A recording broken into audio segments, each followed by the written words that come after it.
Assalamualaikum warahmatullahi wabarakatuh. Salam Om Swastiastu, Namo Buddhaya, Salam Kebajikan. Pada kesempatan ini, Asesmen 5 Seleksi Duta Hukum dan HAM Jawa Barat 2024, saya akan memaparkan salah satu materi terkait pendidikan anti korupsi pada anak usia dini. Perkenalkan, nama saya Nadia Permata. Saya sedang menempuh pendidikan di SMA Negeri 1 Cikalongwetan, Kabupaten Bandung Barat. Pada pemaparan yang pertama, yaitu definisi korupsi.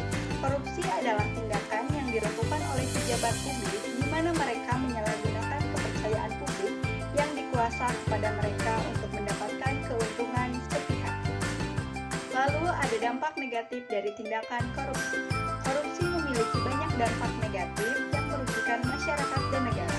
Berikut beberapa dampak negatif dari tindakan korupsi. Yang pertama, menghambat pembangunan.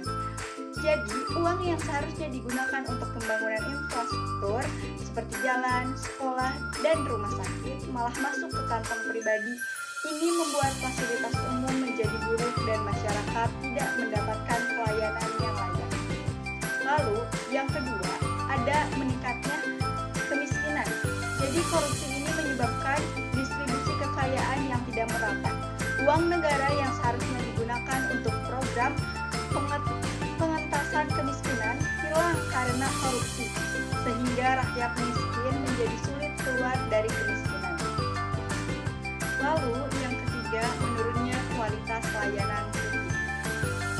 Jadi ketika pejabat korup, mereka mungkin tidak fokus pada tugas mereka untuk melayani masyarakat. Akibatnya, layanan publik seperti kesehatan, pendidikan, keamanan menjadi buruk dan tidak efisien. Lalu yang keempat, merusak kepercayaan publik. Korupsi membuat masyarakat kehilangan kepercayaan pada pemerintah dan institusi negara. Ini bisa menyebabkan ketidakpuasan, ketidakstabilan politik, dan protes sosial. Jadi, dengan memahami dampak negatif ini, kita bisa lebih sadar akan pentingnya pemberantasan korupsi demi kemajuan dan kesejahteraan bersama. Apa itu pendidikan anti korupsi? Jadi, pendidikan anti korupsi adalah upaya untuk mengajarkan dan menyebarkan pengetahuan tentang korupsi, dampak negatifnya, serta cara mencegah dan melawannya. Tujuan dari pendidikan ini adalah untuk meningkatkan kesadaran masyarakat, terutama generasi muda, tentang pentingnya integritas, kejujuran, dan tanggung jawab. Lalu pemaparan yang berikutnya adalah nilai-nilai dan prinsip-prinsip anti korupsi. Nilai-nilai dan prinsip-prinsip anti korupsi adalah pedoman etis yang membantu individu dan masyarakat untuk mencegah dan melawan korupsi. Berikut adalah beberapa nilai dan prinsip utama anti korupsi. Yang pertama yaitu kejujuran. Selalu berkata dan bertindak dengan jujur, tidak menyembunyikan kebenaran atau berbohong demi keuntungan pribadi. Yang kedua, ada integritas.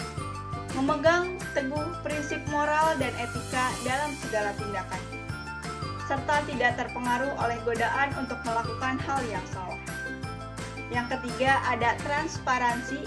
Bertindak dengan keterbukaan, memastikan bahwa semua proses dan keputusan dapat diakses dan dipahami oleh semua pihak yang berkepentingan. Lalu yang keempat ada akuntabilitas. Bertanggung jawab atas tindakan dan keputusan yang diambil, serta siap menerima konsekuensi dari tindakan tersebut. Yang berikutnya ada keadilan. Memperlakukan semua orang dengan adil dan setara, tidak memihak atau memberikan perlakuan istimewa kepada pihak tertentu. Lalu ada kepedulian publik, mengutamakan kepentingan umum di atas kepentingan pribadi atau kelompok, serta berusaha untuk melakukan yang terbaik bagi kesejahteraan masyarakat.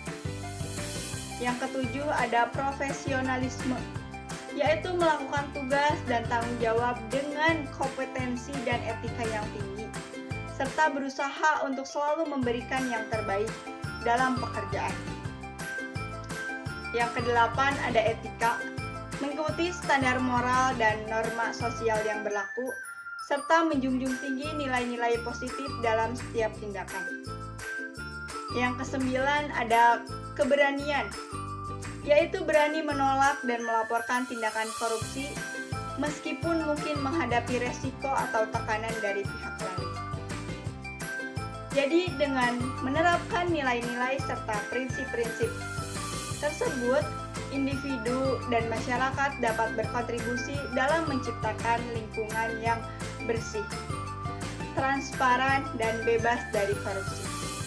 Ini tidak hanya membantu mencegah korupsi, tetapi juga membangun budaya integritas dan kepercayaan yang kuat di masyarakat. Pemaparan selanjutnya adalah menerapkan nilai-nilai anti korupsi dalam kehidupan sehari-hari.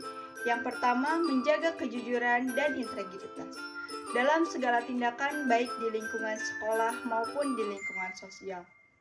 Yang kedua yaitu bertanggung jawab atas tindakan dan keputusan yang diambil. Dan jika melakukan kesalahan, bersedia mengakuinya dan memperbaikinya.